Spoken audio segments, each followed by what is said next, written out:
first to the US, where the Democrats continue to lie and lie and lie.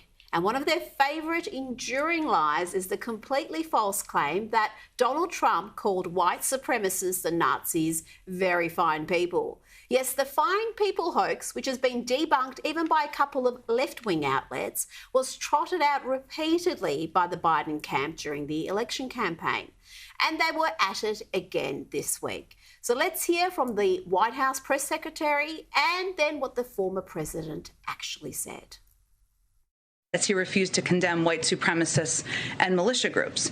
And you had people, and I'm not talking about the neo-Nazis and the white nationalists, because they should be condemned totally. As he refused to condemn white supremacists and militia groups.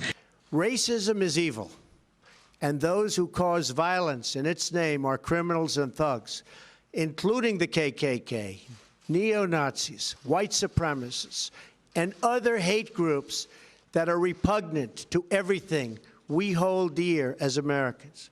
As he refused to condemn white supremacists and militia groups. In one voice, our nation must condemn racism, bigotry, and white supremacy. These sinister ideologies must be defeated. Hate has no place in America. That video, courtesy of Dave Rubin.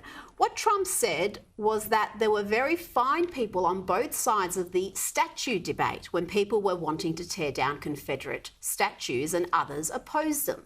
He was clear in unequivocally condemning the racists and white supremacists. You can see that if you watch the full clip or read the transcript. It's all right there. But the left will keep trotting out this dangerous lie because they can get away with it. Most of the media turn a blind eye to the obvious falsehoods.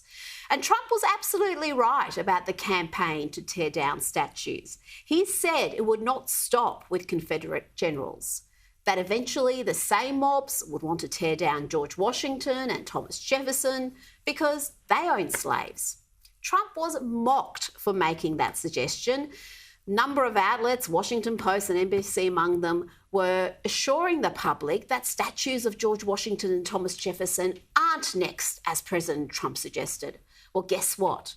Trump was right. This week we learned that Thomas Jefferson's statue was removed after 187 years in City Hall. Why? Well, New York Post reports its departure was prompted by some City Council members concerned about Jefferson being a slave owner. Members of the council said in a statement, "Each day it is allowed to linger there serves as a reminder to our members of the horrors perpetrated against blacks and Indigenous peoples by revered figures like Jefferson, who were instrumental in America's creation, but also known practitioners of slavery that espoused white supremacist belief."